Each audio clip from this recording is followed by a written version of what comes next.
ఎన్టీఆర్ ఇంట్లో సందడి చేశారట సీఎం రేవంత్ రెడ్డి. తెలంగాణ సీఎం రేవంత్ రెడ్డి అలాగే జూనియర్ ఎన్టీఆర్ మంచి మిత్రులన్న సంగతి తెలిసిందే. వాళ్ళిద్దరి మధ్య మిత్రత్వం అనేది ఇప్పుడిది కాదు.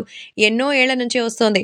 సో తెలుగుదేశం పార్టీలో జూనియర్ ఎన్టీఆర్ ఉండి ప్రచారం చేసేటువంటి ఆ టైంలోనే ఆయనకి మరి ఎంతో చక్కగా ప్రతి అడుగులో తోడుగా నిలిచారు రేవంత్ రెడ్డి. ఎన్టీఆర్ షెడ్యూల్స్ ని ప్లాన్ చేయడం, ఎన్టీఆర్ కి కావాల్సినవి అరేంజ్ చేయడం, ఎన్టీఆర్ కి తెలుగుదేశం పార్టీ ప్రచారంలో కూడా ఎంతో వివరణాత్మకమైనటువంటి సందేశాన్ని ఇచ్చినట్టుగా తెలుస్తోంది. కాబట్టి ఇప్పుడు సోషల్ మీడియాలో సైతం వీరి స్కిల్స్ తెలిసి అందరూ కూడా షాక్ అయిపోతున్నారు. కాబట్టే 'ప్రభాస్‌కి' సంబంధించిన ఏ విషయమైనా ఇప్పుడు ప్రేక్షకుల్ని మరింత ఎంటర్‌టైన్‌మెంట్‌కి చేస్తున్న సంగతి తెలుస్తోంది.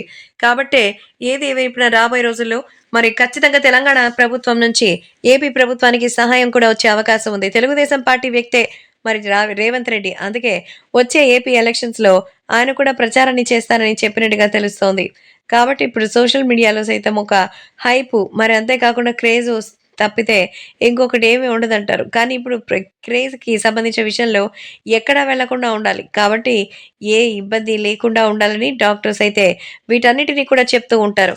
అయితే ఇప్పుడు వాళ్ళ విషయం ఎందుకొచ్చిందంటే మరి ఆ రోజుల్లో ఎన్టీఆర్‌కి యాక్సిడెంట్ అయినటువంటి సమయంలోనే డాక్టర్స్ సో ఆ సమయంలో తనకి అండగా నిలిచిన వాళ్ళందరికీ కూడా కృతజ్ఞతలు తెలియజేశారట తారక్. సో అందులో రేవంత్ రెడ్డి కూడా ఉన్నారు. అయితే రేవంత్ రెడ్డి ఆ తర్వాత తెలుగుదేశం పార్టీ నుంచి విభేదాలొచ్చేసి, మరి తెలుగుదేశం పార్టీకి సంబంధించిన విషయంలో అందరూ కలిసి ఎంతగానో ఆనందం వ్యక్తం చేశారు. ప్రస్తుతం ఈ విషయం సోషల్ మీడియాలో సైతం ఎంతో వైరల్ అవుతోంది. రేవంత్